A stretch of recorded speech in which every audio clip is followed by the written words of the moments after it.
By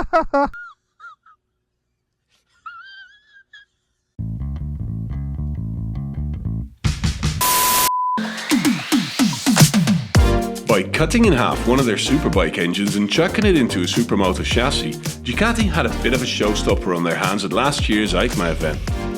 So, when we came back from dreary Italy and got the chance to ride this little fighter in the sunny Netherlands, we pounced. This video then is a short first impression of what the new single-cylinder Italian really brings to the table.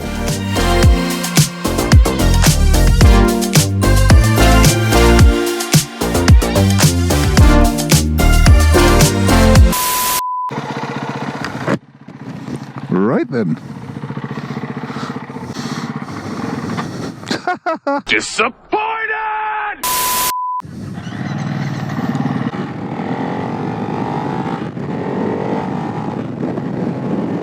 Hello, my babies. You join me on what is the Ducati Hypermotard 698. It's the mono. I saw this thing at the Ducati stand at EICMA this year. And I'm really not much of a supermoto rider anyway. But obviously, it spells lots of fun. I've got this thing for about half an hour, so I'm not going to waste too much time getting into the nitty-gritty. And I couldn't really tell you anything about the supermoto-ness of it, because I am, if anything, a very poor supermoto rider. I'm shit at stoppies, I'm shit at wheelies, and I don't have much experience on these types of bikes, but I can tell you what I think. That should be enough for today. It's aimed squarely at rivals such as the KTM, the 690, and obviously from the same brewery there is the Husqvarna 701, which is the same engine, and it's pretty much the same bike. I'm going to take it on the motorway for a bit, but not for long. To be perfectly honest, the wind protection is non-existent. But as I am used to riding my speed triple, it's really not even that bad. I was expecting this to be a lot worse. Oh, I'm not supposed to go here. I'm a stupid man. You never saw me, officer. Just like always. There's been a lot to talk about this, and you know, there have been Ducati supermotos for a long time, but they've always been, I don't know, sports bike engine derived models, and this is in a long time the first Ducati mono. But I've read online that a lot of people are saying, oh, it's not notchy at all. Well, let me tell you, it's not the smoothest thing I've ridden at all, but it does feel fun and it feels lively, so really no complaints. I would have expected this to feel like stirring bricks.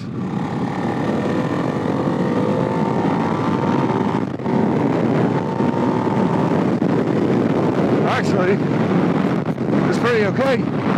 Just looking at the bike, it looks premium, but then again, the price is premium. It doesn't look like a motocross bike with slicks on it. Oh, hello. The seating position to me feels awkward, but that's also because I'm not used to bikes like these. Other than that, there's, for my gargantuan frame, plenty of room, and I'm quite comfortable, to be honest. Quality-wise, everything feels alright. The switchgear does look, well, not dated per se, but it doesn't look too fancy either. It looks okay. I'll say that. It looks okay. There's nothing wrong with it. It just doesn't feel very special.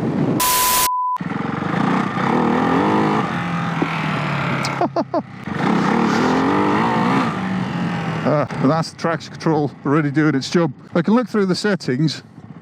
It tells me all sorts of stuff like DPL, ABS, DWC, DTC, and I've no idea which is which or what is what. And since the screen is a tad old-fashioned, I would say, I'm not really going to f around with it too much because I don't know what anything does really. It's a simple up and down sort of menu. And then I think maybe possibly oh yeah, I could do settings. So I don't know what DTC is really. It's probably just Ducati traction control. And there's wheelie control, and there's ABS, and I think there's also cornering ABS and all that. The base model, which is well, there's plenty of bells and whistles. I wouldn't say it's bare bones. This bike right here, in its current form, would set you back in the Netherlands about 14,500 euros, which is a pretty decent amount of money. The competition, which is the KTM, the Husqvarna, are more expensive in their base trim. Problem is, most people are not going to want this one. They're going to want the higher spec model, which is the RVE, and I can only imagine that stands for really very expensive. The RVE model will set you back, in the Netherlands at least, about 16,000 euros. I've been on the Ducati configurator and I've twisted some knobs, and I could even get this bike up to about 20 to 21,000 euros. And if you're out there and you're doing that, I salute you and you have my respect. But you are mad and you should know that. Right then, onwards.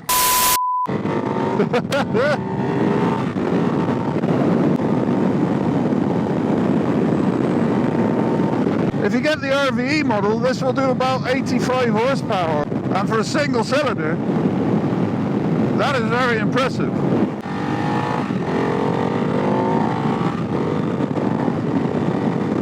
Gear shifts are really nice and crisp, and the engine is very, very playful.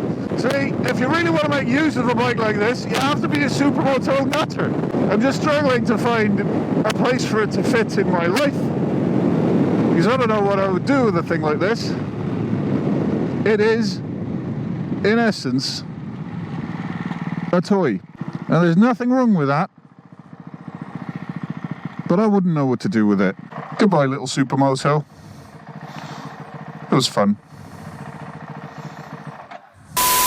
To sum up, the 698 appears to be nicely built. It's plenty quick enough and pretty to look at. On the flip side, switchgear and dash don't feel particularly high-end, but if you are an insane person with a large inheritance, this one-trick pony might be exactly what you're looking for.